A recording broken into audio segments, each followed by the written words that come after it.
ya no es la misma de antes. Cambiaste y aprendiste nuevos lenguajes.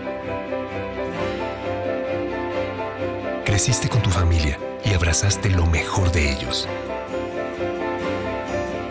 Tu casa se llenó de sonrisas y sueños con cada paso entre sus muros. Y esas nuevas metas se volvieron memorables y felices recuerdos. Sí, vaya que cambiaste, pero lo más importante, se quedó contigo. Durante más de 50 años, Perdura ha estado junto a ti, ayudándote a materializar tus proyectos con el respaldo y la calidad de siempre para que tus sueños perduren. Por eso, aunque cambiamos nuestra imagen, lo mejor de nosotros se mantiene igual de fuerte.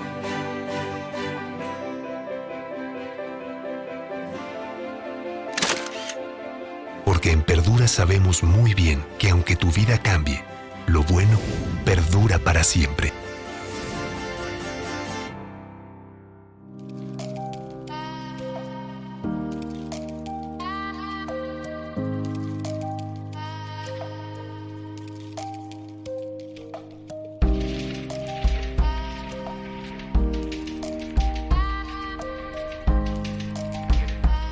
Arquidiálogos. Un espacio para compartir, interactuar y repensar arquitectura. Invitados y temas relevantes, arquitectas, ganadores de Bienal, jóvenes arquitectos, galardonados, proyectos públicos y privados. Bienvenidos.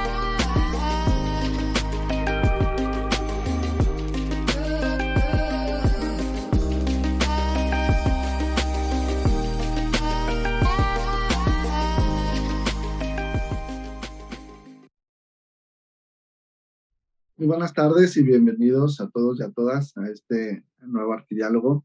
El día de hoy me complace presentar al arquitecto Gustavo Carmona Muñoz de Materia.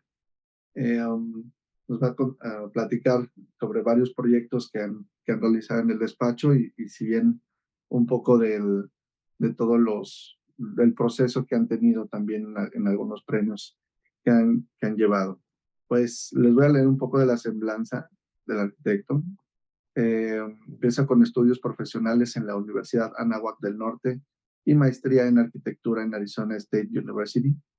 Formó parte del despacho del arquitecto Francisco Serrano Cacho. Posteriormente, al concluir sus estudios de maestría, colaboró en San Francisco, California, para el despacho Smith Group. En 2006 funda Materia. Actualmente el taller ha contado hasta hoy con más de 100 colaboradores de 8 diferentes países. Sus 20 años de trabajo abarcan un portafolio de escalas y tipologías muy diversas, incluyendo residencial, usos mixtos, espacios culturales, tiendas concepto, oficinas, hospitalidad, urbanismo e interiores. Con mucho gusto le doy paso la palabra al arquitecto Gustavo. ¿Qué tal? Hola Alejandro, buenas tardes. Muchas gracias por la invitación y con mucho gusto estar aquí para compartir algo de nuestro trabajo. Muchas gracias por aceptar la invitación y compartirnos todo esto. Pues platícanos un poco antes de empezar con la explicación de proyectos como tal, un poco de Materia en general. ¿Cuándo se fundó? ¿Quiénes son? ¿Quiénes han pasado por ahí?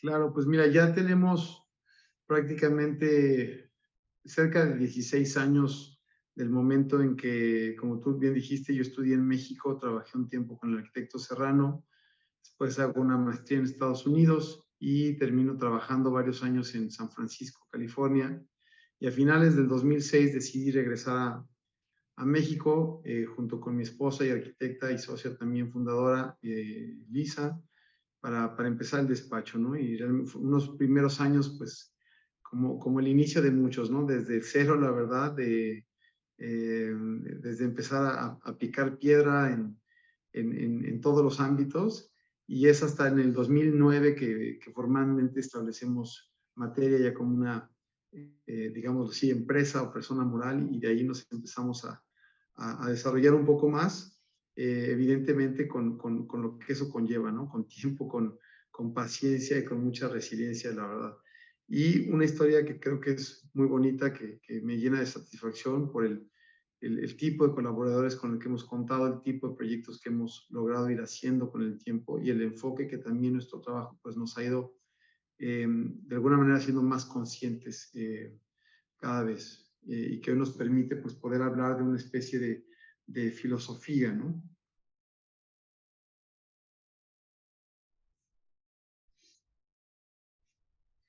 Si quieres voy a empezar a compartir la página y de ahí les voy contando, creo que va a ser más fácil. Me parece bien, adelante. Entonces, pues bueno, muchas veces en las conferencias tratamos de dar un repaso grande o muy completo de todo un trayecto del despacho, lo cual empieza a resultar difícil por los años que ya se van acumulando y por saber qué proyectos elegir.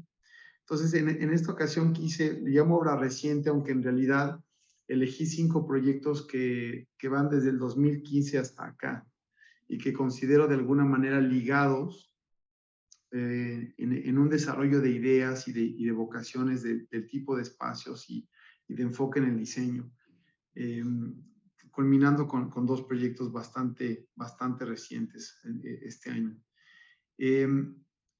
El primer proyecto que les quisiera mostrar, y con esto trataré de ir hilando un poquito el tema de la filosofía con la que nos gusta diseñar, es este pabellón al que nos invitaron a diseñar en los costados del Museo Rufino Tamayo en el Bosque Chapultepec en el 2017, cuando la Ciudad de México fue la capital mundial del diseño, esto en el marco de los eventos que organiza Design Week cada año. Este es como de alguna manera se fue volviendo el pabellón, no sé si decir la propia versión regionalizada del Serpentine en México, en el sentido que había habido varios arquitectos haciendo las versiones anteriores. Había estado Ezequiel Farc en su momento, me parece que también Tatiana Bilbao, etc. Entonces nos invitan a generar una instalación, un pabellón que tendría que haber durado 2-3 meses a lo más, y que desde nuestro punto de vista tenía la oportunidad de ser más que un objeto, una especie de filtro, de umbral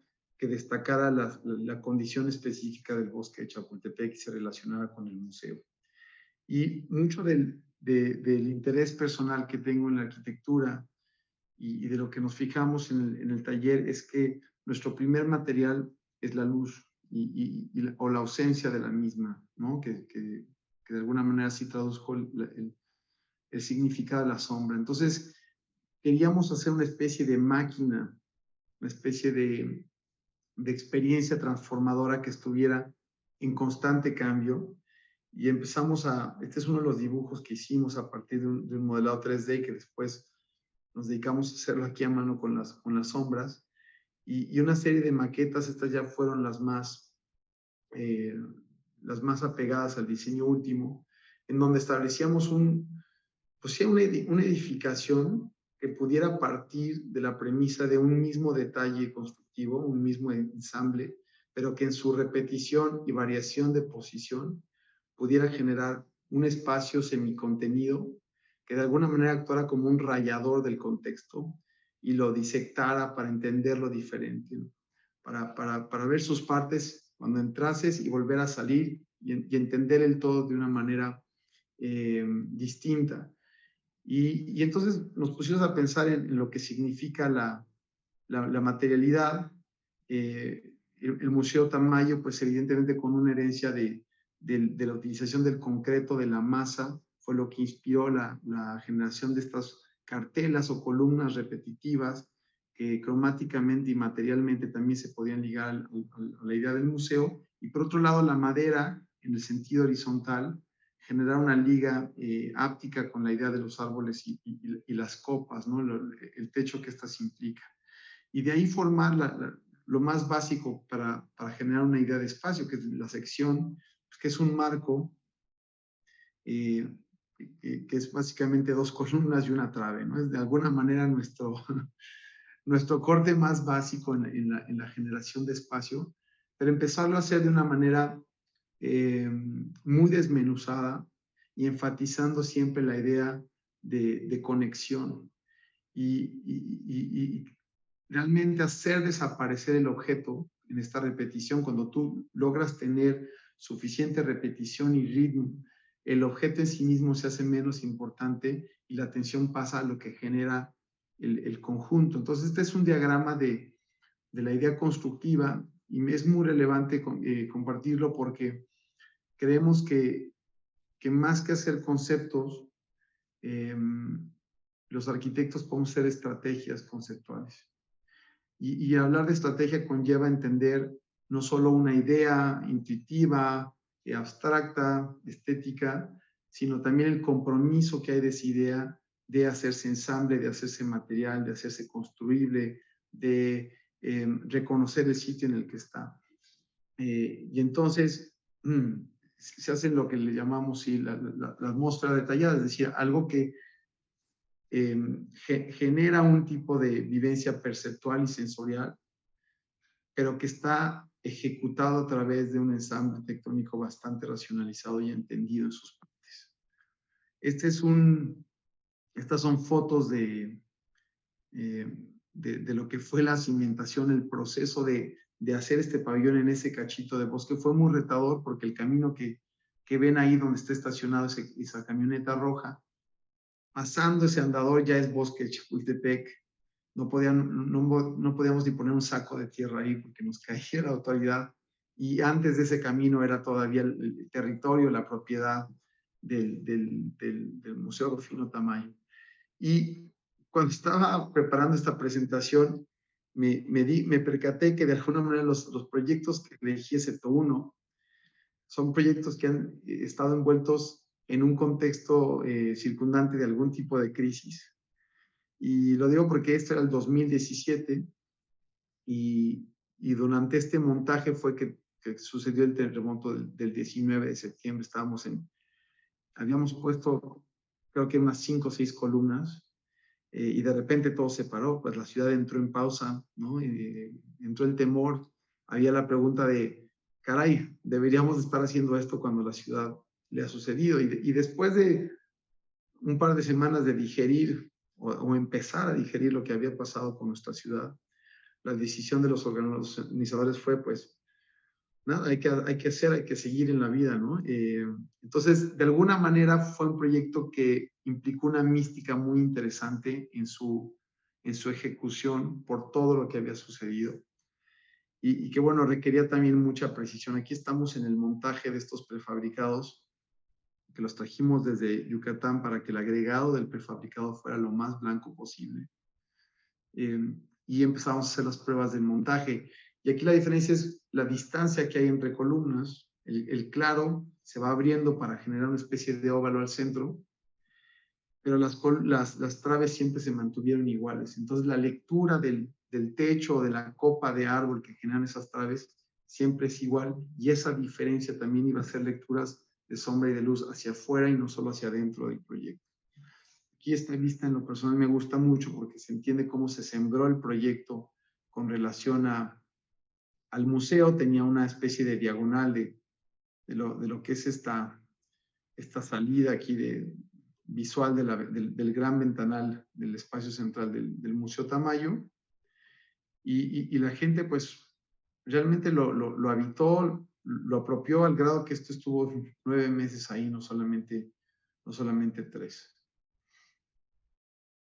Este es el resultado final ya instalado y que de alguna manera sentimos que sí, aunque su forma era un tanto ajena en la geometría a la rigidez o ortogonalidad que tiene el Museo Tamayo, la materialidad le permitió una convivencia muy bonita con el museo, como podemos ver en la foto de la izquierda. Y entonces, además teníamos casi una orientación perfecta este-oeste, y esto generaba que las sombras fueran desde lo más difuso cuando estaba nublado o incluso contaminado, a unas sombras muy bien definidas con aristas increíblemente perfectas y oscuras en días muy soleados, con un movimiento de sol que no había un solo momento igual en todo lo que duró la instalación en el bosque Chapultepec. Aquí podemos ver algunas de las reacciones. Entonces, lo interesante era vivir el espacio y entender si era más importante la forma del objeto que se había generado, como tal la forma del momento. Y eso es un concepto que recurrentemente me interesa y que platicamos en el proceso de nuestros proyectos, que es entender la interiorización de nuestro mundo, por decirlo de alguna manera, cuando hacemos espacio, no desde el punto de una forma de un objeto exterior, ¿no? Sino más bien cuál es la forma del momento interior. ¿Qué implicaciones tiene eso en la vivencia de la luz, del tiempo, del trayecto, del recorrido? Y de ahí entonces sumarlas y generar una forma que por consecuencia pues tendría que ser estética y apacible también en su exterior, ¿no?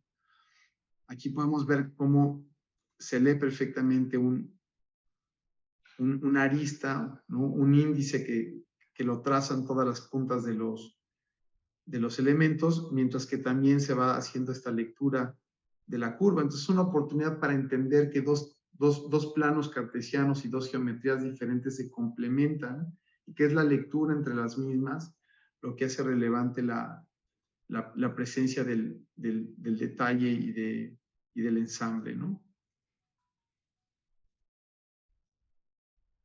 Aquí está un poco más de detalle. Como dije, las columnas prefabricadas, ¿estas las hicieron ustedes? El detalle de concreto. Sí, el detalle concreto lo diseñamos nosotros para que la madera quedase a paño de la columna. Y eso traducido en la proyección de la sombra no fuera como algo que está botado, porque además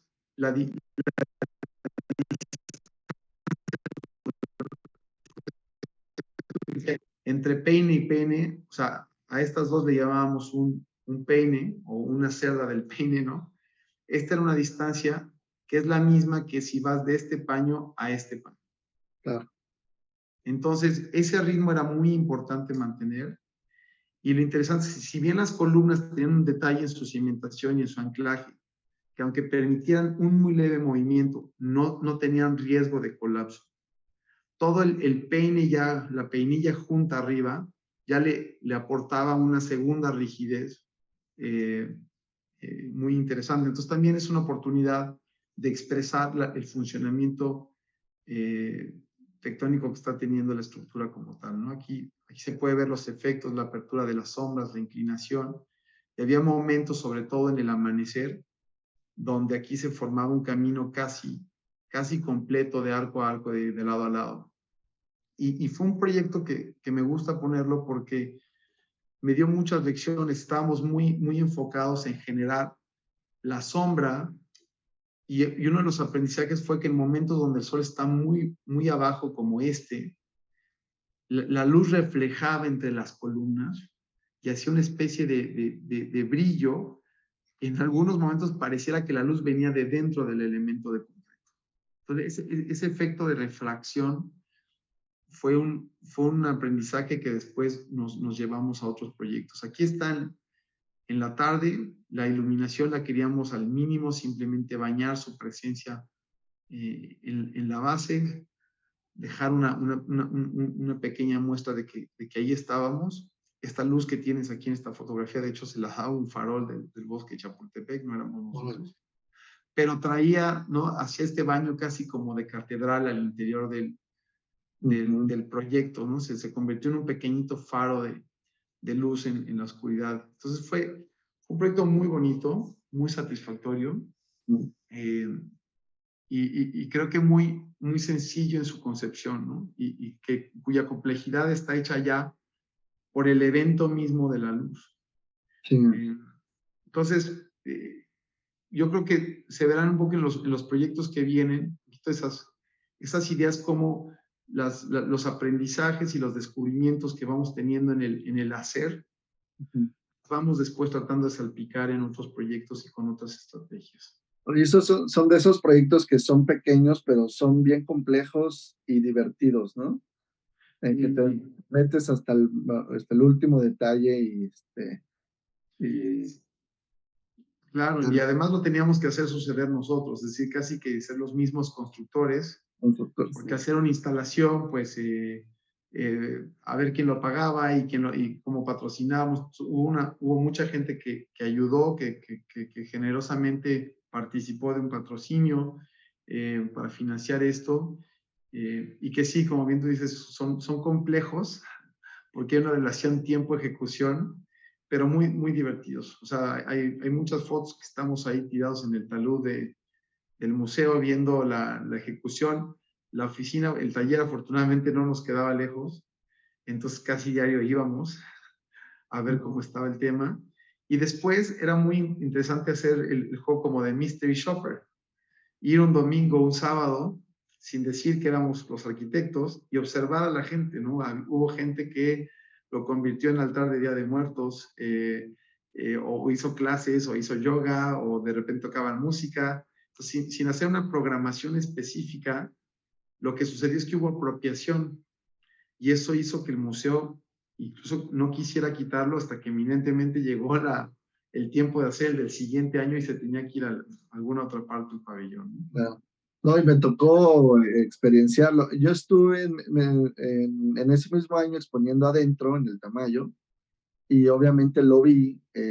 Fue de esas como sorpresas que sales y ves el pabellón y estaba solo, no había nadie. Yo fui, tomé fotos. No sé si fue a propósito, pero hay una perspectiva que desde dentro hacia Reforma, digamos, los edificios en ese momento que estaban, las torres, en ese momento eran tres, este, se veían exactamente en acceso. Sí, Había sí, sí, un sí ángulo. había intención, y de hecho, si vemos rápidamente la planta un momento, verás aquí, está esa foto que tú me dices. Esta foto, de hecho, estoy fuera de eje, es hacia el otro lado, pero aquí está un poquito lo que comentas. Aquí se Exactamente. enmarcaban estos edificios, entonces de alguna manera había esa noción de la relación con la escala urbana, y hacia el otro lado estaban estos juegos de Noguchi, que son mobiliario urbano de parque. Entonces esa era la otra escala contraria. Entonces de alguna manera sí era como filtro eh, escalador, no sé cómo llamarlo, que resultó muy, muy afortunado, ¿no? Sí, padrísimo, felicidades. Gracias. Y unos años después, esto me voy a saltar hasta 2018, digo, se concluyó prácticamente un par de semanas antes de que empezara la pandemia, pero es un proyecto que se empezó a hacer en 2018. Esta foto que vemos aquí es una casa de los años entre 50 y 60 en cerca de Progreso, en la costa yucateca. El poblado siguiente a Progreso se llama Chicxulub, y una casa como con un aire modernista, ligero. Era un lugar, desde el inicio, un lugar muy especial. Yo lo conocí más como visitante que como arquitecto, porque es propiedad de un conocido que en algunas ocasiones nos invitó a quedarnos ahí.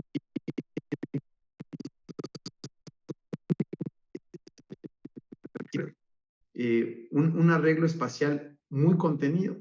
Es decir, estabas en el mar y probablemente no te ibas a enterar que estabas en el mar. Podemos ver que este pasillo daba a entradas de recámaras cuyas ventanas estaban bastante cerradas, y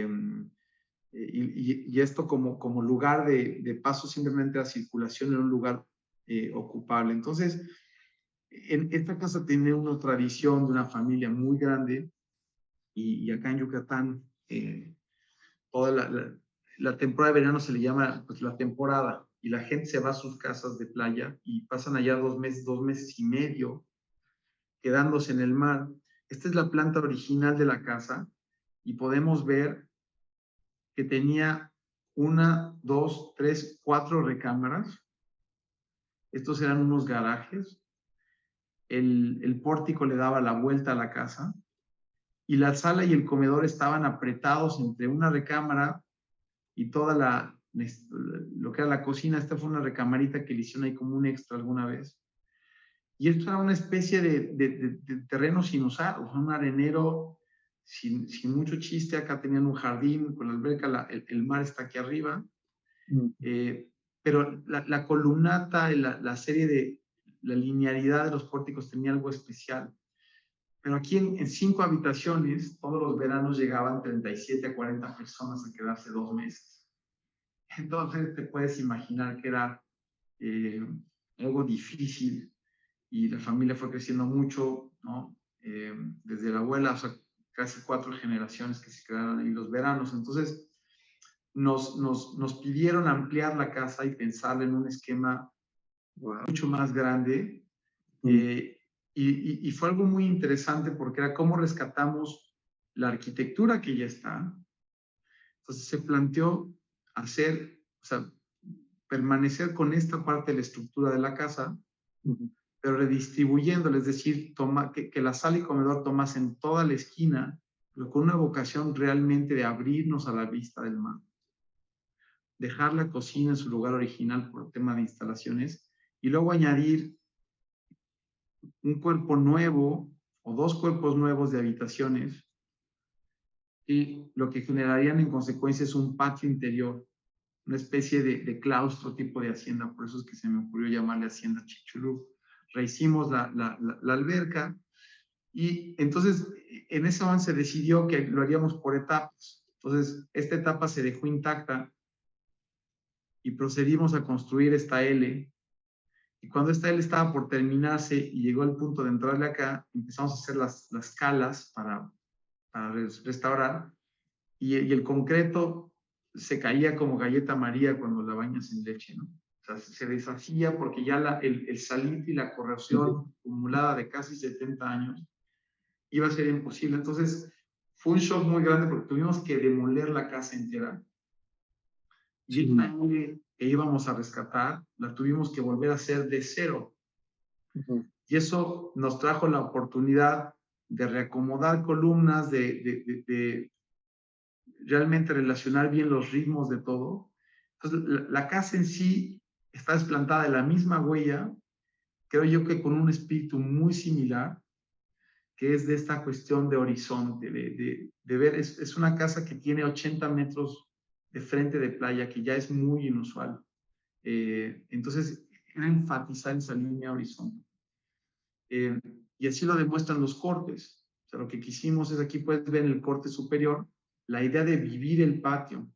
En la costa yucateca, para los que somos originarios de otras ciudades de México, etcétera, vamos en un diciembre, enero y febrero y estamos igual de felices. Pero cuando realmente has vivido el verano yucateco y sabes lo que es un mar calmado, plato azul, el norte que hay de diciembre a febrero no es tan agradable, porque es un viento que todo el día está pegando y que no te permite vivir el frente de playa igual. Entonces, el hacer una experiencia de patio interior, que tuviera ventilación cruzada, que generara un ambiente novedoso y que además organizara y articulara la vida de las habitaciones, era muy importante para nosotros. Y dejar un pórtico en el exterior que fuera más que un pasillo, como lo era antes, una serie de terrazas individuales para cada uno de estos cuartos. Y como puedes ver aquí, era muy importante que con gestos, si acaso sencillos o no muy drásticos,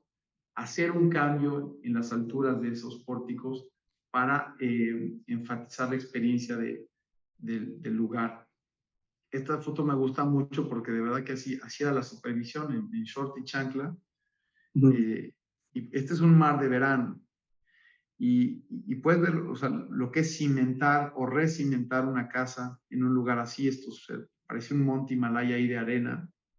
Es además lleno de fósiles. Todas las conchas tienen fósiles de peces, de conchas, de animales, de flora prehistórica.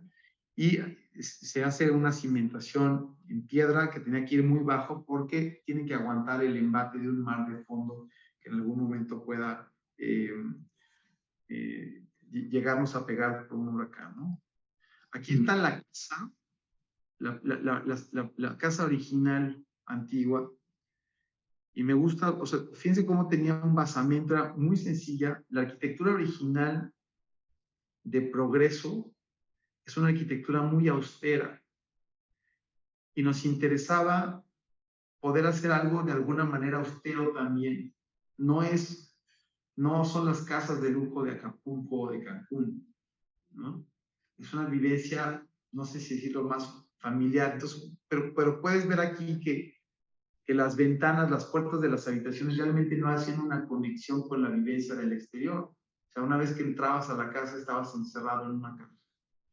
Y aquí en esta foto podemos ver cómo ya la nueva construcción retoma esta idea de pórtico, de columnas, de ritmos, pero permite abrir los techos para dejar medidores de luz, que le llamamos estos pasos de sombra, y van seleccionando estos, en vez de hacer un pasillo totalmente recto y a un nivel, es una oportunidad de escape de esa terraza hacia lo que van a ser los jardines y de un lugar de estancia, pero con esta vocación, repito, de la losa horizontal, alineándose al horizonte visual del mundo.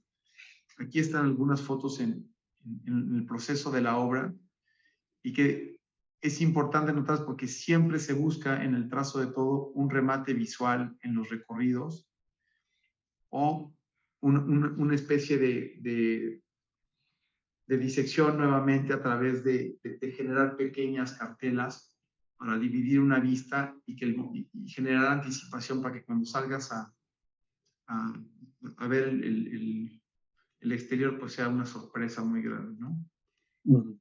Y hacia el interior de la vivencia de las habitaciones empezar a meter otro tipo de cortadas de luz, ¿no? O de heridas de luz que le llaman en los baños, en los patios de las regaderas, algo mucho más introspectivo y con una conciencia del cielo y de la luz, ¿no? Aquí este es el proceso, por ejemplo, es una foto desde la cocina, cómo la verticalidad de estas cartelas pues enfatizan la horizontalidad de la que te hablaba en el horizonte. Este es ya el conjunto construido, ya lo que terminó siendo toda la casa. El landscaping realmente hemos ido dejando que la misma vegetación de tipo de playa que se permite crecer sea la que empieza a invadir de regreso los jardines en vez de tratar de controlarlo todo de manera muy artificial. Pero como puedes ver, es un sistema constructivo pues sencillo, aplanado, o sea, la arquitectura pintada me gusta blanca. Estoy aprendiendo a usar color, al final lo veremos en otras cosas. Pero de alguna manera rescate. Y fue muy bonito para mí personalmente como arquitecto que los clientes que tenían aparte un vínculo de décadas de venir a esta casa desde niños, ya siendo adultos, algunos abuelos, dijeran, sabemos que es una casa nueva, pero tiene el espíritu del anterior, ¿no? De alguna manera rescató esa vivencia y la hizo diferente. Un poquito esta foto me gusta mucho, tiene una especie de sentimiento medio viejo, medio retro, medio es mucho esa sensación que al menos yo me llevo de progreso. Aquí podemos ver ese remate visual hacia el mar, o sea, siempre cada vuelta en un pasillo, cada final de un recorrido está demarcado por un remate visual pensado e intencionado. Aquí el momento de luz, cuando empieza a cambiar hacia la noche y se van encendiendo las luces, donde las entradas a las habitaciones, en vez de ser una mera puerta, es un nicho como tal en el muro rascado y permite que la sombra que tienes en el día ahora tienes la iluminación y simplemente esa calidez ya le da unos tonos diferentes al blanco que contra el cielo pues resulta ser muy interesante. Aquí el patio no estaba terminado, el patio se terminó después de pandemia, porque esta foto fue tomada probablemente, yo creo que en febrero del 2020. Entonces, cuando llega la pandemia, esta casa se volvió el refugio de esta familia. Entonces, lo que no había sido terminado, pues se tuvo que terminar un año y cachito después. Hoy el patio luce diferente, tiene árboles, tiene aquí va a ser un espejo de agua, etcétera, ¿no? Pero en ese momento había estas anclas y ellos también empezaron a poner lo que encontraron ahí como para habitar. La escalera que sube un mirador a la azotea y con formas muy sencillas, con estrategias de sustracción en el muro, como el pensar en proyectar la sombra se hace poderoso y genera estas capas de profundidad que son muy suaves y que están denotando todo el tiempo, el paso del tiempo, y es lo que hace que sea muy rica la experiencia. Y que cuando abrimos hacia el cielo, sea en el patio o en la escalera, pues es realmente enmarcar este manto infinito, este manto azul, que es una idea que también siempre me ha...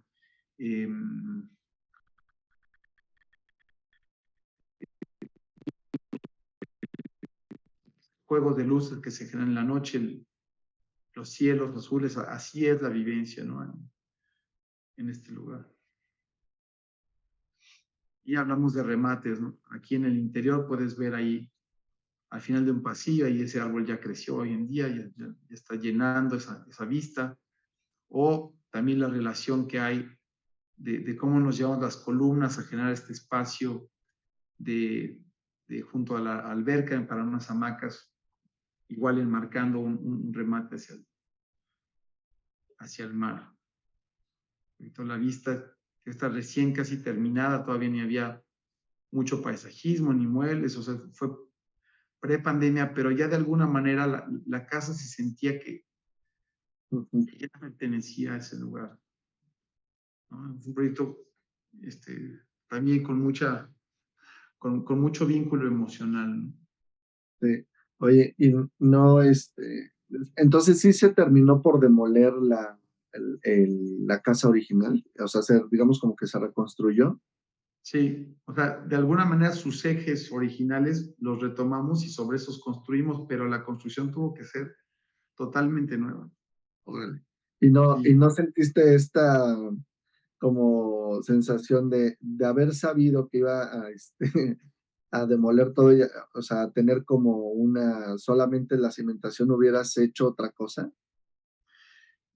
Pues mira, es que hasta la cimentación se tuvo que repetir.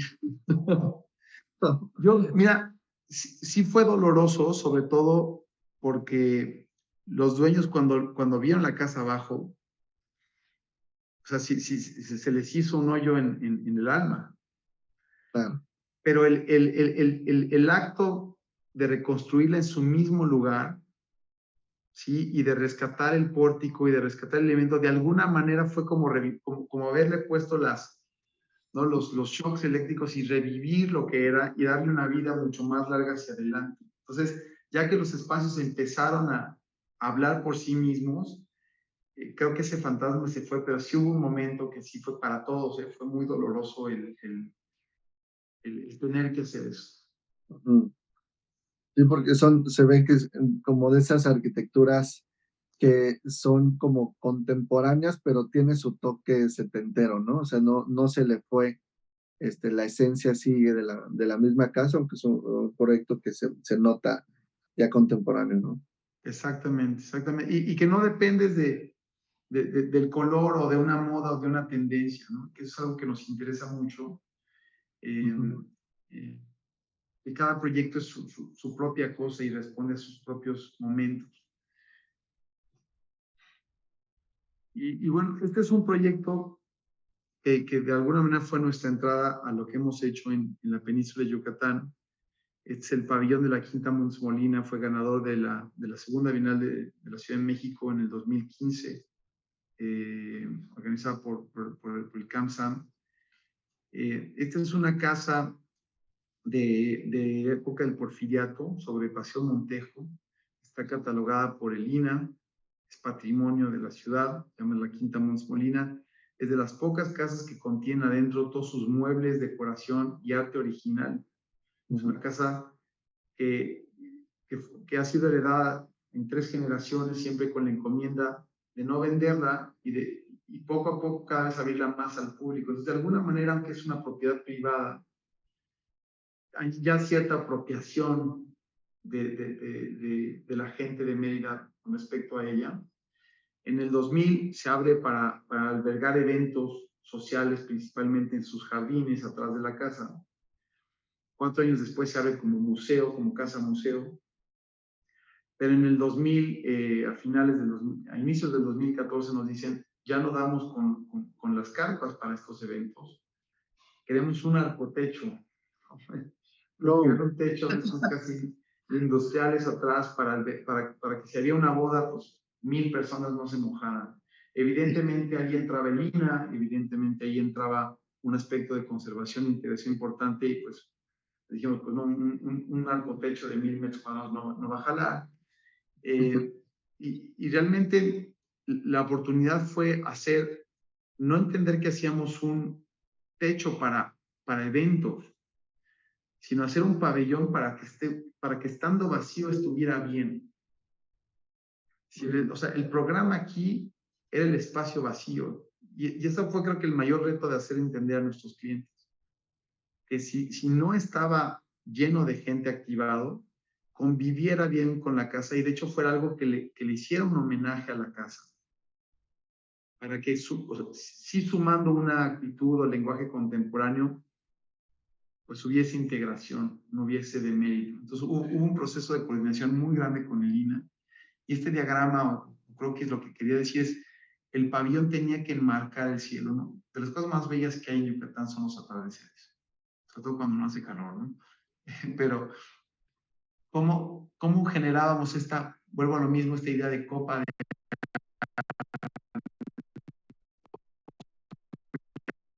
de contorno de un cielo específico de ese lugar? Creo que la arquitectura tiene ese poder.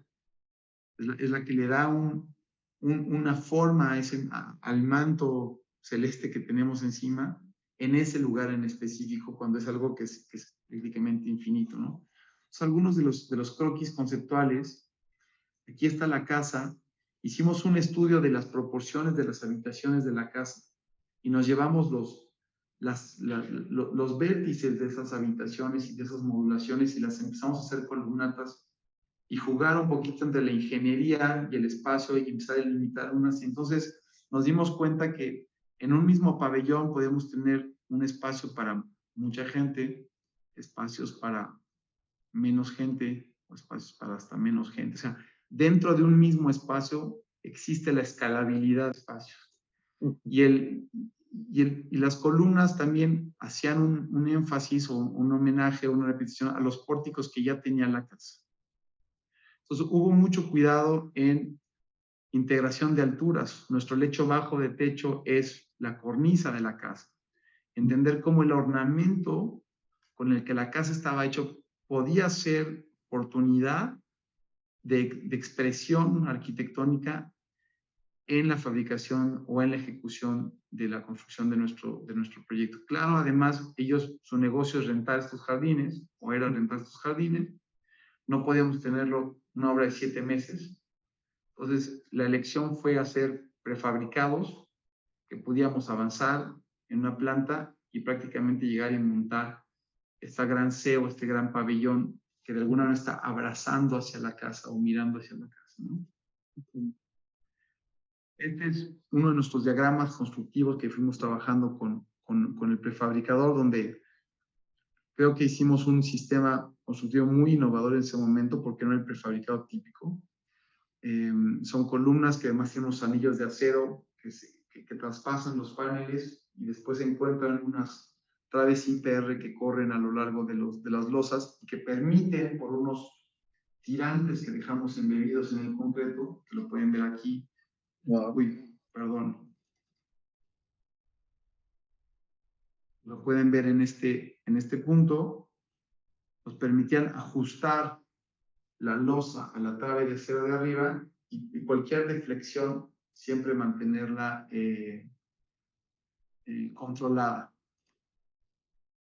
Aquí está un poquito el proceso de fabricación y cuando se hace concreto, me encanta, a nosotros nos gusta mucho trabajar con el concreto y creo que sí hemos experimentado mucho los límites del concreto en diferentes proyectos, ya sea colado en sitio, prefabricado, y aquí el molde era todo.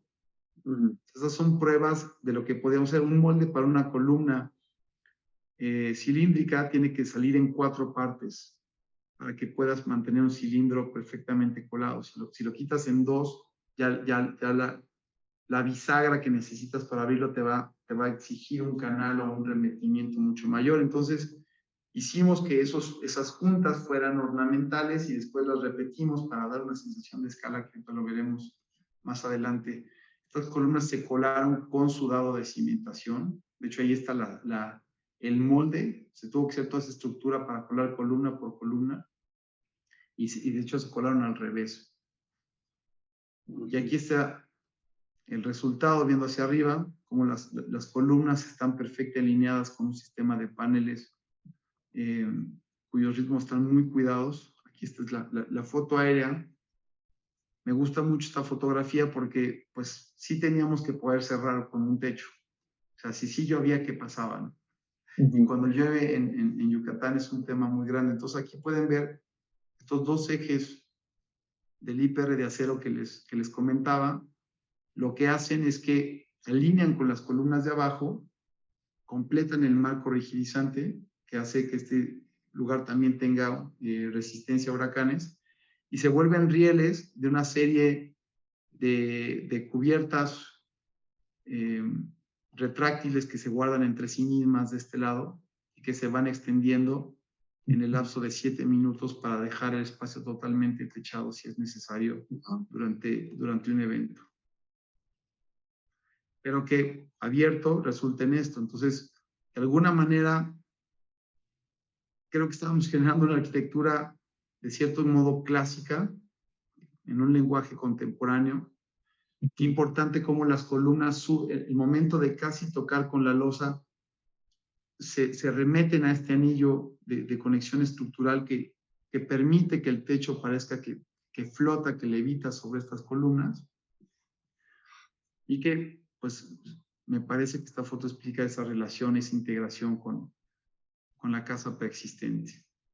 Aquí está otra fotografía donde podemos ver la junta estructural de los moldes. Lo pueden ver que va, o sea, sube por 4 lados en la totalidad de la columna, pero después hay otras juntas que nada más llegan a 2 metros o 2,20 me parece, y que generan una especie de altura implícita que se relaciona con la escala de las personas. Entonces, el contacto ya de cerca de la persona con las columnas tiene mucho más ornamento y eso le da también aligera el elemento del concreto, no le da esa connotación de pesadez.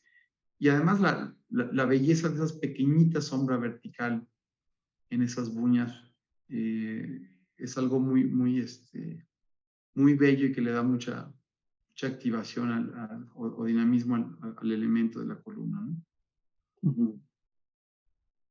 Y que se relaciona muchísimo este día de buñas y de entrecalles con esa expresión que tiene la casa, que lo podemos ver en el caso de los muros. Entonces estamos hablando de lenguajes muy similares aplicados en diferentes estrategias y expuestos a la idea de luz, porque ¿qué es la buña sino esta grieta para la sombra, ¿no? Entonces, me gusta mucho pensar que como arquitectos podamos hacer cosas que hacen muchas cosas. O sea, una estructura que es su propio acabado inmaterial, que es expresión ornamental, que es ritmo, o sea, que tiene muchas funciones más allá de la predispuesta. Esta es una foto desde la casa hacia el pabellón. Importante que en este momento veamos estos árboles. Detrás de estos árboles, y es relevante comentarlo, todavía había un espacio de terreno. Estos árboles nos hacían de alguna manera un telón de fondo muy bueno, y ese espacio era un estacionamiento. Aquí no se ve, pero aquí están los árboles y teníamos todavía más o menos como esto de terreno que mucha gente ni se daba cuenta que existía, quedó como una especie de terreno baldío donde estacionaban coches, y más allá de ese terreno había otro terreno mucho más grande que usaban o alquilaban para estacionar los coches de las personas que venían a estos eventos o sociales que se hacían en el pabellón. Eso lo digo porque lo voy a ligar con un proyecto más adelante. Entonces aquí está, bueno, aquí está esta foto lateral también. Y lo importante aquí de ver el trabajo una vez más de las juntas es relevante no solo por un trastorno obsesivo compulsivo de arquitectos, sino porque cuando todo está pensado, o sea, el detalle, yo insisto mucho, no es el momento chiquito. El detalle es la intencionalidad de la decisión de las cosas. Todo el edificio puede ser el detalle. Porque una persona, cualquiera que no es arquitecto, llega a un edificio o un espacio hecho así y obtiene una empatía automática. Hay algo que está bien. Hay una correspondencia del todo. ¿No? Sí. Y después, si somos arquitectos, nos ponemos a ver porque sí las cosas coinciden. ¿Perdón? ¿No tienes alguna foto con este cerrado, con el techo? Sí, bueno, aquí en la presentación no. La Ah, podría buscar hacia el final, sí tengo. la estaba esperando. No, está increíble cómo se ve una pequeña capa muy delgada, ¿no? O sea, lo que te va a cubrir, lo que envuelve o esta C, parece que es apenas, no sé, o sea, como si fuera demasiado delgadito. Sí, de hecho, aquí la foto está muy, muy angulada, pero puedes ver, por ejemplo, esta pieza es la pestaña, es el borde. Y entonces el panel iba, si no me equivoco, de 17 centímetros de espesor hasta 7 centímetros de espesor. Entonces ya en una escala donde lo tienes a 7 metros 20, claro, es un borde de cuchillo, ¿no? una línea, claro. Y aquí es importante resaltar que acordamos hacer un ritmo de entrejes de 360 y una altura de 720, que es un ritmo importante porque la proporción emana de la casa y no solo eso, tiene múltiplos y submúltiplos de 0.3, que es el pie, ¿no? Y que resulta siempre en proporciones muy agradables. Y que nos lo llevamos al siguiente proyecto. Entonces, lo interesante aquí es que si bien hubieron muchos aprendizajes arquitectónicos y hubo muchos reconocimientos, etcétera, el pabellón empezó a cambiar la vocación de la institución. El tipo de eventos que se empezaron a hacer aquí o subieron de nivel, ¿no? De nivel automáticamente. Fue muy, muy bonito ver, digo, independientemente de lo que podamos inclinarnos políticamente, pero aquí, por ejemplo, estuvo Raúl Castro con Peña Nieto en su momento. Son un evento de Estado, ¿no? Claro. O sea, empezó, de alguna manera, enfatizó el carácter cultural que tenía la casa ya como museo, de recibir aproximadamente, creo que eran 6,000 visitas anuales. Al siguiente año había recibido 14,000 visitas anuales. Y entonces empezó a despertar una cosquilla en la familia, es un negocio familiar, de qué más hacer, qué más se podía hacer. Habilitaron una tienda, una pequeña tienda en la casa, donde venden cosas pues, de diseño, de artesanía local, relacionadas con Mérida. Hablaban de un café, estuvimos platicando como año y medio posterior a la terminación de esto al respecto de qué podría ser bueno hacer. Y me regreso aquí un momento porque en ese momento de la conversación, la propiedad que teníamos pasando, como les decía hace un momento, aquí teníamos un terreno y después la propiedad hacia la izquierda, que era quienes les prestaba el terreno para poder usar estacionamiento, la cierran y les dicen vamos a construir una serie de torres de oficinas, pues ya no hay estacionamiento. Es contrario a lo que yo hubiera pensado, la petición del cliente es haznos un estacionamiento en ese cacho de terreno que nos sobra. Y caray, pues era una oportunidad interesante, pero no para gastar el dinero así, porque un estacionamiento habría sido un elefante blanco, exacto, muerto para vehículos, cuando el centro de la ciudad está procediendo a lo peatonal cada vez, a minimizar la presencia del coche. Y decíamos, bueno, ¿qué pasa con estos ejes? ¿No? les pedimos la oportunidad de hacer un plan maestro y entender la vocación de lo que podrían hacer y de paso hacer un estacionamiento. Claro. Entonces, entendimos que teníamos la gran oportunidad de ser un centro cultural. Para nosotros fue mucho más evidente que para ellos. Teníamos ya una casa museo catalogada con una serie de arte increíble, un jardín, una serie de jardines que puedan ser escultóricos, y generar una serie de galerías de arte que, ligadas a un café y una tienda que pudiera relacionarse con el centro comercial que iban a hacer acá, nos daría una segunda fachada hacia atrás. Es decir, hacer que la gente nos llegara por Montejo y nos llegara del centro comercial. Y hacer toda una institución alrededor de la idea de hacer un centro cultural. Teníamos la colección, la ubicación inmejorable, es el corazón del Paseo Montejo, y un momento de oportunidad de crecimiento en Mérida increíble. Esta primera conversación la tuvimos en octubre, la primera presentación del 2016. Quiere decir que estos proyectos se cuentan muy rápido, pero tomó 6 años verlo terminado prácticamente. Esta fue una de las primeras propuestas, donde podemos ver ahí el pabellón, que acabamos de ver, aquí está la casa, y originalmente propusimos una galería en el jardín, que iba a estar aquí arriba. El INA la vio y nos dijo, mira, pues sabemos que son los mismos arquitectos, pero pues ya ganó la Bienal, y ya está catalogado, no queremos que ni ustedes le compitan.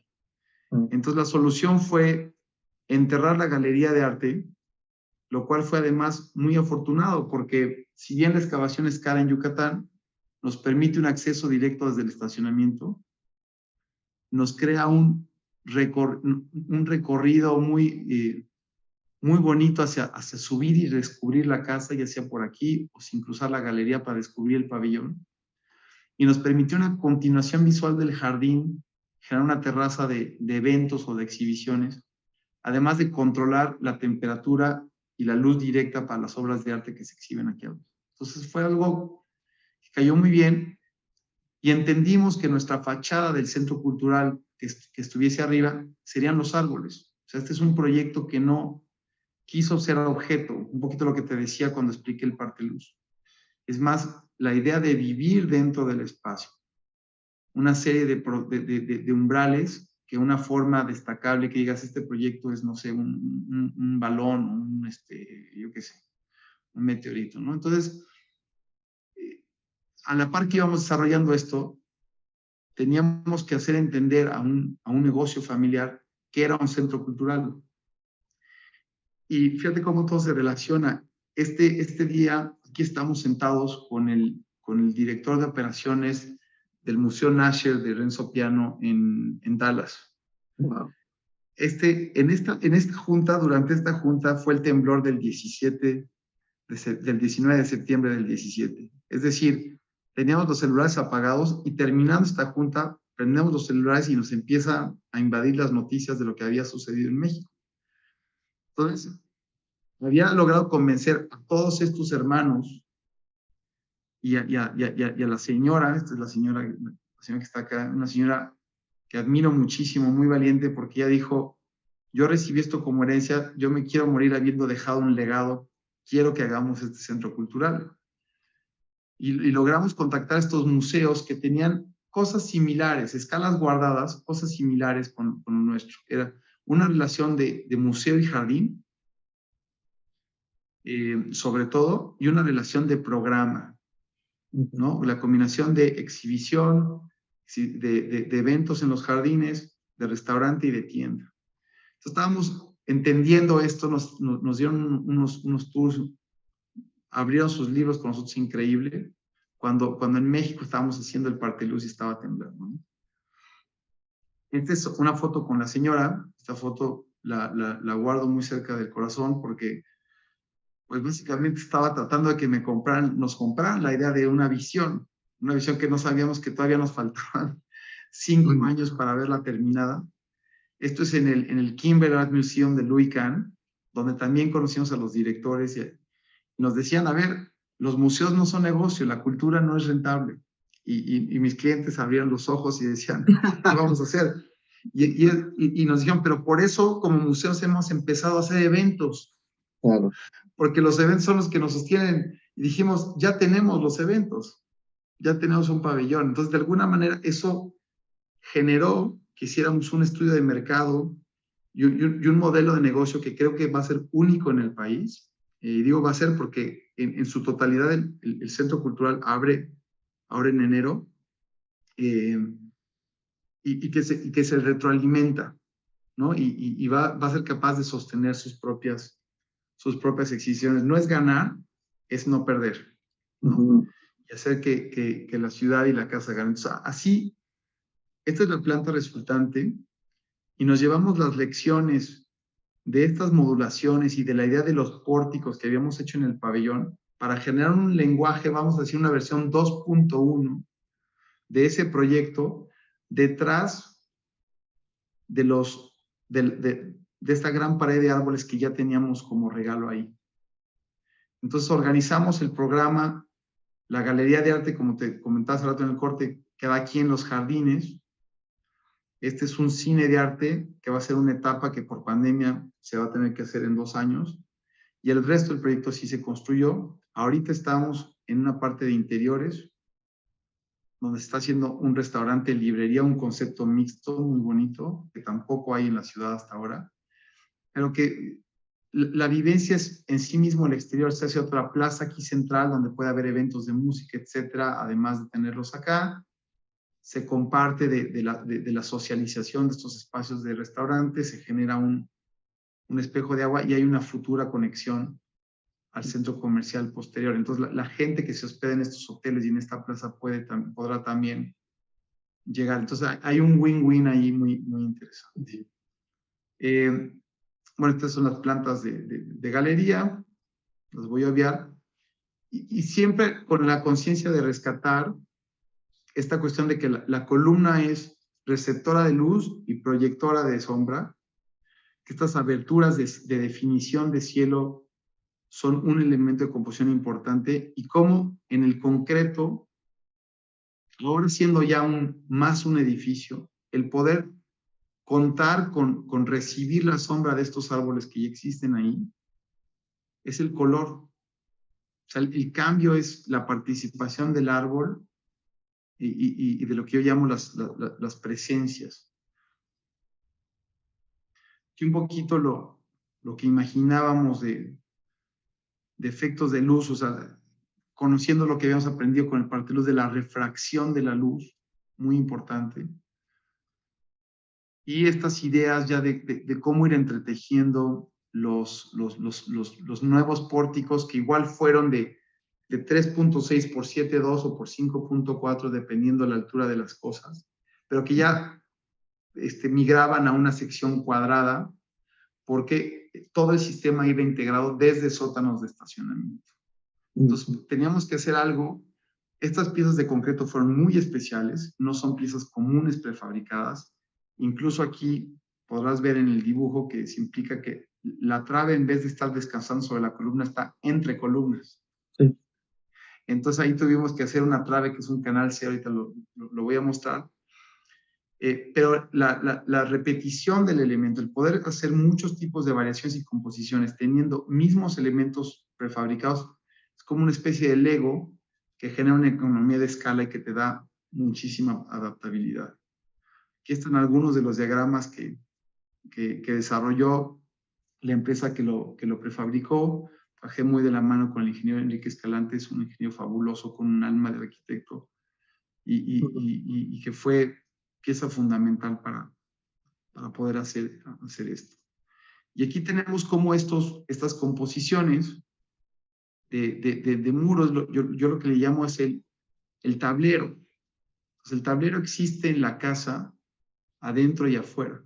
Es esta presencia del elemento superior, ¿no? Los costados y un elemento inferior aquí. Entonces, esa reinterpretación, el poder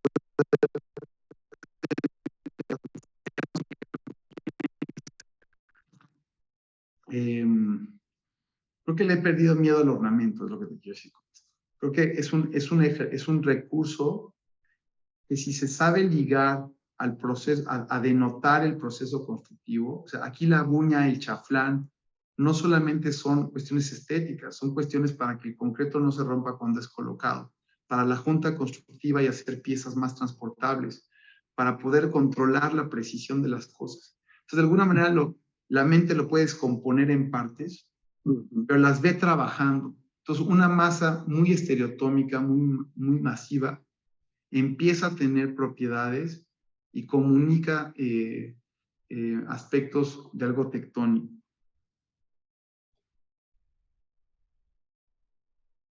Aquí es un diagrama del sistema, cómo este sistema nos creaba una especie de piso flotado y después se iba hacia abajo a lo que es la excavación y estacionamientos. Estos son esquemas muy tempranos. Aquí se ve más la variación de alturas, cómo de repente bajamos la altura de los pórticos, cómo repetimos esta presencia de la entrecalle a la altura del peatón de la persona, y todo este ritmo traducido también a nuestros pisos, a nuestros despieces, que fue algo súper importante. Aquí está una vez más el sistema constructivo, y vean cómo me gusta mucho este slide, porque algo tan frío como puede ser el dibujo del ensamble, se ve fácilmente traducido en la participación de la luz como algo muy sensorial. Geometría, participación de cielo, la sombra que se mete, que se sale, empieza a ser muy sensual. Sí, de acuerdo. Y además tratar al concreto con diferentes registros. Si te fijas, la columna siempre es lisa, la trave siempre es lisa, pero el muro en su extensión grande es martelinado. Entonces, el tener diferentes registros en un material enfatiza la materialidad y la expresividad del mismo. Aquí está una sección de la trave. Como pueden ver, es una trave en C, es como una especie de canal. Las columnas se les dejaban unas barbas. Esas barbas se ataban a un armado, se ponía un andamio, se colaba y después hacía un efecto de rigidización y entonces ya todo quedaba prácticamente monolítico. Entonces es un sistema diferente y atípico. Este era el render, uno de los renders que hicimos, donde se ve lo que te decía, es un pórtico, no es un objeto detrás de los árboles. Y bueno, aquí procesos de obra, proceso constructivo. Todo esto te digo, fue en crisis porque la pandemia nos agarró cuando teníamos nada más la losa del estacionamiento, es decir, el piso, lo que tú ves, no teníamos ninguna columna ni pórtico hecho. Entonces fueron año y medio de obra donde el reto de mantenernos en un presupuesto, de bajarlo, además lidiamos con tormentas. En Yucatán hubo 5 tormentas tropicales que inundaron el manto freático que a niveles que nunca habían sido vistos. Todas las concreteras tenían problemas manteniendo la consistencia del concreto porque el agregado regional estaba mojado y no se iba a secar en mucho tiempo.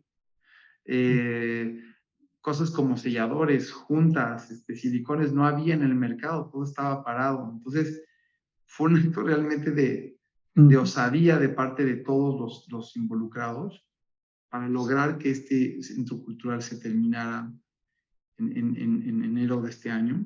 Arquitectónicamente hablando, aquí podemos ver el jardín, el pabellón a la izquierda, cómo la galería vive allá abajo, se asoma, nos invita, encima se genera una terraza de exhibición y eventos, y más atrás está el resto del centro cultural. Es una vista desde el centro cultural hacia la casa. Ahí está la galería abajo, enterrada. Abajo está la salida, una de las salidas de estacionamiento que llega a este patio, este gran patio, y te permite o entrar a la galería, subir hacia los jardines. El interior de la galería, si aquí cruzases y subes la escalera, pues tu vista es la casa. Entonces se generan estos espacios muy, muy íntimos, muy lindos. Y este ya finalmente el centro cultural arriba, donde ven los ventanales, ahí estamos ahorita ejecutando el interiorismo del restaurante y de la librería, la plaza con el espejo de agua, la plaza principal ahí atrás. Y hay esta relación, desde el centro cultural, esta relación con los umbrales que ya proponía el pabellón y con la casa.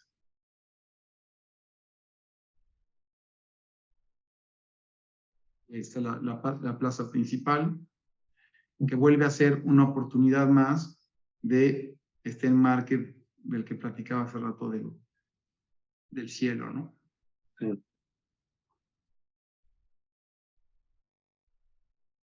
Y que aquí, en esta foto todavía no está, pero aquí esto se va a ir, esto se va a abrir y abre esa conexión con la plaza del centro comercial de atrás, porque no es muy afortunado tener esos edificios tan grandes que hicieron ahí. Pues bueno, es lo que hay y de alguna manera este centro cultural también fue un filtro de esa imagen hacia la quinta, hacia los jardines de Plaza.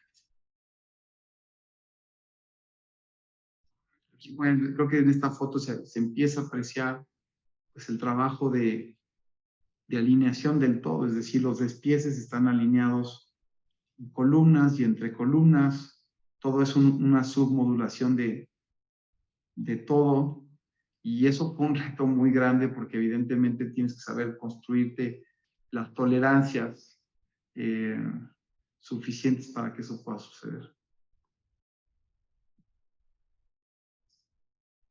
Y aquí lo que te decía, como un árbol, aquí casi prácticamente recién planteado, cómo activa este muro, ¿no? y genera una presencia muy especial y hace momentos muy diferentes a lo largo del día. Aquí detalles un poco más de cerca, muy limpio. La vivencia, ¿no?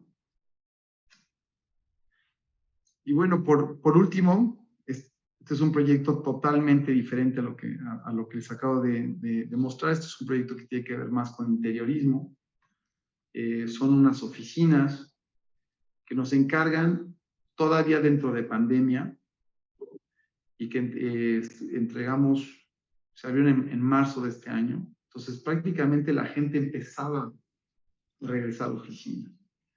Entonces, el reto no solamente era proveer un espacio que cumpliese las exigencias pragmáticas y de funcionalidad, sino que también invitase a un ambiente diferente de trabajar. Si vamos a volver a trabajar, trabajemos en un lugar atrevido, divertido, un poco más irreverente.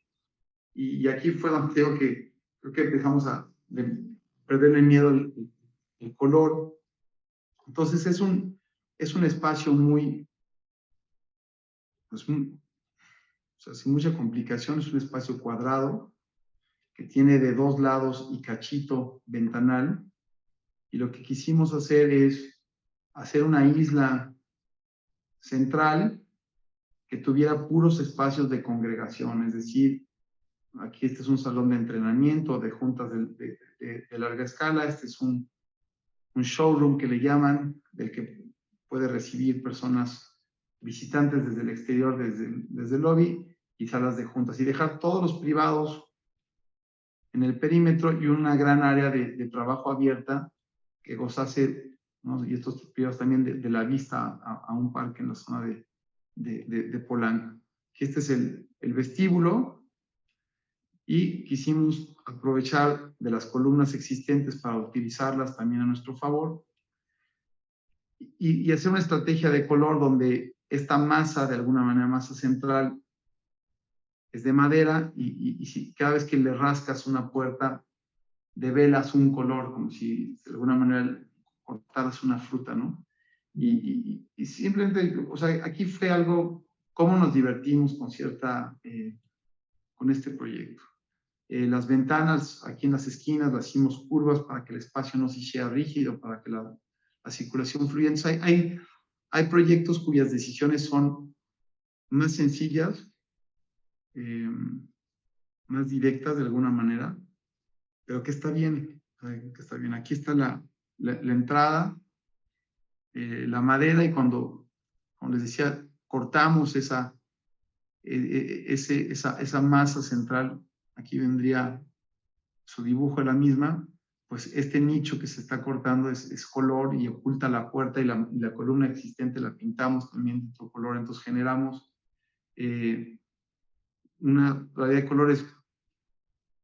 Alguien lo visitó y dice, es que me recordó un poquito a la combinación de colores Barragán. Y sí, yo creo que salió más intuitivo que otra cosa que haber dicho, ahí está la inspiración, pero sí, la entrada la queríamos cálida y mucho más brillante y después sí a un color más apacible en el área de trabajo.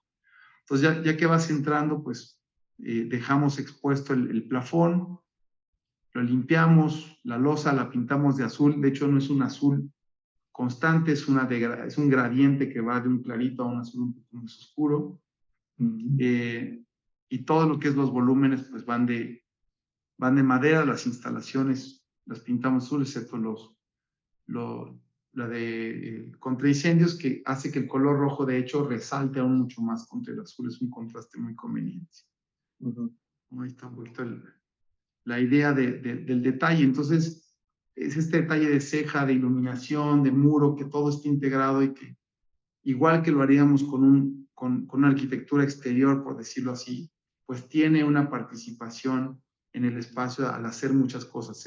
Es luz, es textura, es división, es confinamiento, es apertura. Aquí está como el verde de la vista, pues, como pueden ver, resalta, aunque genera un horizonte constante en la transparencia. Doblamos un poco el color en las columnas para que no se sintiera que hace el mismo efecto del pabellón, ¿no? Aligera el manto, lo hace una sensación más abierta, e incluso después integramos detalles en la columna que se relacionan con la identidad del cliente. Este es el espacio abierto, un espacio funcional, así que sin mucho rollo, pero que funciona y que les da esta energía de trabajar en un lugar que cambia también con la luz y que tiene color y que tiene una vibra diferente. Ahí está una vista desde el otro punto. Y bueno, básicamente es lo que les quería compartir. Muchas gracias. No, muchas gracias a ti. El ambiente justo, o sea, el no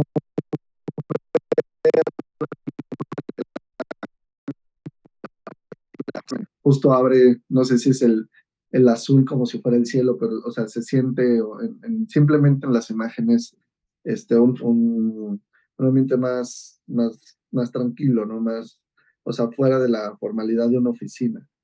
Así es. Sí, que No se sé. sintiera más relax, que no sintieras que regresaste a la oficina de la que te habías tenido que ir en pandemia, ¿no? Exacto. Oye, ¿y tenía un giro en específico o es como un coworking? No, es oficina de un cliente específico y de su equipo. Ajá. Y te comento acá, hay unos comentarios en Facebook, te mandan felicidades, Julio César Uribe Fajardo. Y Saludos, Julio, gracias. Moisés Efraín Zaragoza, saludos al arquitecto Mises, el DRO 1231. Gracias, saludos. Nada más para comentarte un poco o hacerte un comentario sobre el otro proyecto, justo este que estás mostrando. Dices que qué difícil fue eso de cuando te dijeron, ahora ya respeta la arquitectura que tú ya hiciste, o sea, hipotéticamente te la catalogaron y entonces ya no compitas con tu misma arquitectura, ¿no? Se me hizo muy curioso cómo Sí.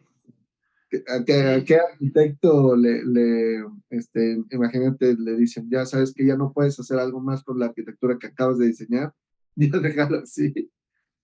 Así es, pero fíjate que fue algo muy afortunado, Ajá. porque nos hizo pensar muchísimo en la estrategia del edificio. O sea, en el primer render que te mostré, en nuestras primeras nociones de lo que queríamos hacer, teníamos un gran edificio acá. O sea, era un gran rectángulo a lo largo, que sí tendría una especie de explanada hacia donde está el espejo de agua y después bajar, pero hablábamos de un edificio, un conjunto encerrado muy grande. Y cuando empezamos también a entender que iba a haber diferentes participantes del programa, donde tienes la tienda en ese momento, restaurante, galería, el cine, o sea, talleres, pensamos que en realidad los tendríamos que fragmentar un poquito y organizar alrededor de otra cosa. Y visitando el Nasher, visitando el Kimball, pues una de las lecciones es eso, o sea, tienen estas naves o estos ejes estructurales que aprovechan como espacios de programa diferenciados uno del otro. Y entonces, de esa manera, empezamos a modificar el proyecto y fue mucho más, nos hizo mucho más sentido común el continuar esta idea de pórtico como envolvente, como espacio de transición, como espacio de vivencia, en vez de simplemente cruzar una puerta de cristal y meterte en un edificio. Y eso fue, te repito, afortunado porque entonces, pues, quedó un módulo, o sea, de alguna manera, si te fijas, son programas relativamente sueltos y ligados por la vivencia del pórtico, ¿no? De hecho, durante la pandemia en la construcción, el proyecto original cambió, que este salón era así, o sea, tenía, esto es una cosa así. Entonces, el patio que teníamos, o sea, el pórtico venía acá, se doblaba y después bajaba aquí así. Entonces teníamos un patio mucho más chico aquí. Dábamos más énfasis a este lado. Y en el momento de pandemia, cuando el dinero empieza a escasear, dicen aquí, o sea, hasta acá vamos a cortar. O sea, primero íbamos, las etapas de angustia eran, pues llegamos hasta acá. O sea, esto. Oye, pero pues no puedes hacer nada con... Ok, hacemos esto. No, ok, hazte este cachito. Y así, entonces, llegó un momento que vimos que esto nos convenía más como un espacio limpio. Y al quitar este chipote, nos damos cuenta, afortunada, que aquí hay un eje visual increíble con los jardines. Ok. Y entonces, movemos el proyecto a la mitad de la obra, ahorramos dinero, pero generamos una plaza mucho más interesante, mucho más bonita, y que vuelve al sentido inicial que teníamos en el proyecto de enfatizar estos dos ejes, ¿no? Y de ligar la vivencia de este lado con la de este lado y con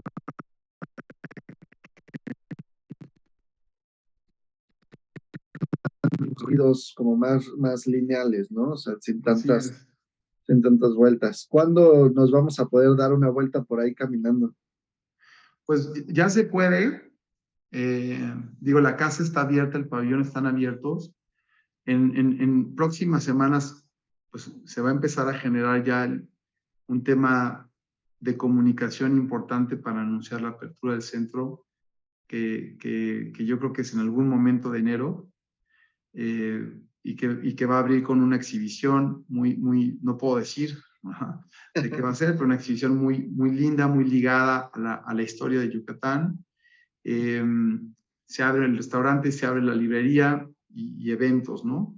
Entonces, la verdad, contentos de verlo y entender cómo este proyecto, muchas veces la arquitectura excede al edificio mismo construido y se hace institución. O sea, uno de los grandes retos aquí, o sea, tuvimos muchas cachuchas, fuimos diseñadores, o sea, master plan, hicimos el proyecto, llegamos al detalle, supervisamos la obra, ayudamos a generar consejos institucionales. Historia cultural. Es increíble porque la cultura no nace solamente de hacer un edificio y ponerle centro cultural. Hay que pasar muchas otras cosas. Y en el contexto en lo que sucedió, pandemia, crisis financiera, el que hoy estén ahí es un logro no solo a nivel arquitectónico muy importante, sino a nivel personal y como clientes de ellos es un paso gigantesco, ¿no? Y lo que creo que esto va a significar para la ciudad va a ser también algo sumamente bonito, ¿no? Claro, es un gran aporte para la ciudad en sí, ¿no? O sea, de Mérida. Se me hace un poco como el espacio cultural de Los Ángeles, ¿no? Que anduviste por allá, donde está el Music Center, que justo este como comandador pabellón te conecta entre todos los elementos culturales. Claro, sí. Sí, yo creo que tiene un potencial muy bonito porque no hay en la ciudad una institución con todo esta columna vertebral. ¿No? Hay algunos centros culturales aquí y allá, pero ubicación, tradición, legado, la casa, de alguna manera la casa sigue y se hace pieza principal del centro cultural, Sí, ¿no? es una belleza por sí sola, ¿no? Sí, así Hay un es. comentario y una pregunta de Carolina López. Dice, muchas felicidades. ¿Cuál considera que es el mayor reto para proyectar en Yucatán?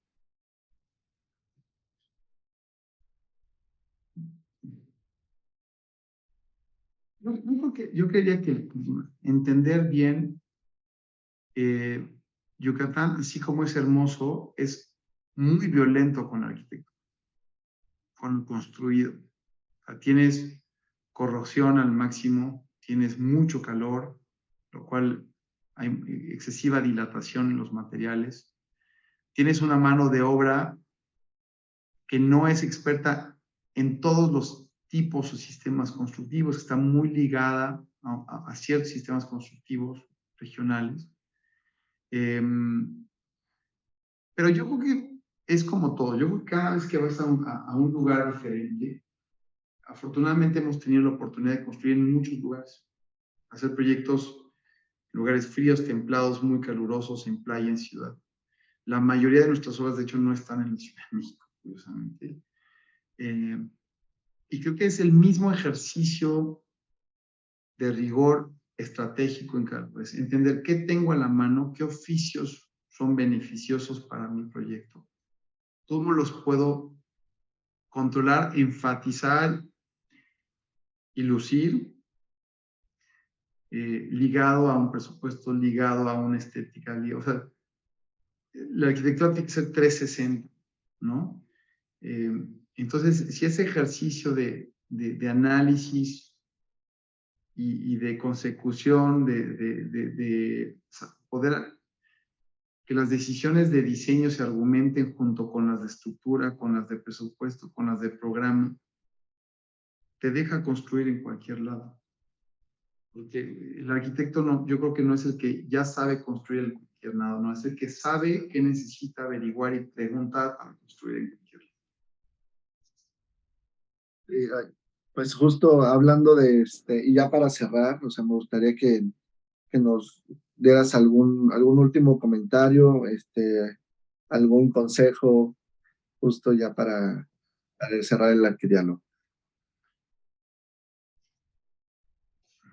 Pues yo creo que algo de lo que me mueve mucho en la mente estas épocas, sobre todo después de cuando ahora tengo la oportunidad de reflexionar sobre lo que fueron proyectos como este durante un tiempo pandémico, etcétera, es creo que los nuevos arquitectos, de por sí nosotros, los que ya tenemos algunos años, tenemos que estar muy conscientes de trabajar de manera profunda, de trabajar de manera muy consciente, no solo en la superficie.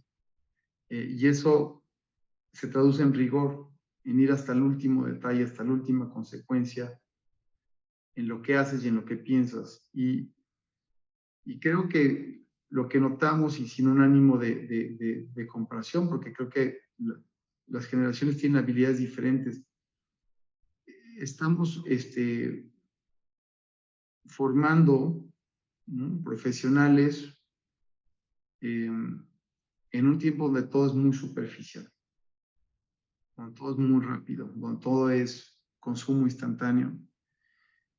Y la arquitectura es lo opuesto, tarda muchísimo en darse. O sea, empiezas un proyecto y sueñas que en un año lo vas a tener hecho, ¿no? Bueno, 6 años, estamos en el 95%, o sea, ni siquiera el 100, ¿no?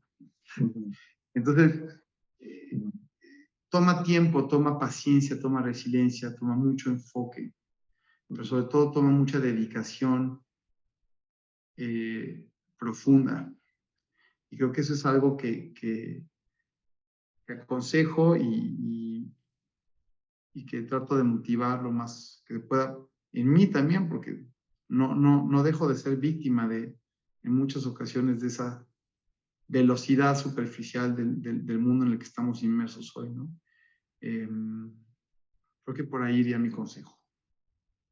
Lo increíble, en serio, muchísimas gracias por los consejos, por tu tiempo, por presentarnos todo este gran proceso, tanto constructivo, de diseño, de gestión. De verdad, muchísimas felicidades. Muchas gracias por la invitación y agradezco, no sé cómo ver a la gente que se metió, pero pues agradezco a los que dedicaron su tiempo a esto y espero haber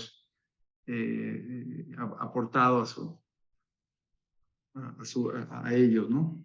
Por supuesto que sí. Y esperemos verte seguro en otro arquidiálogo ya con otro premio ganado con la ampliación de este gran proyecto. Ojalá que sí. Gracias, Bueno, Alejandro. hasta luego. Un abrazo, Gustavo. Hasta Muchas luego. gracias a los Muchos que se saludos a conectaron. todos. Y nos estamos viendo la próxima semana en el próximo arquidiálogo. Aquí en el ICAMSA. Muchas gracias.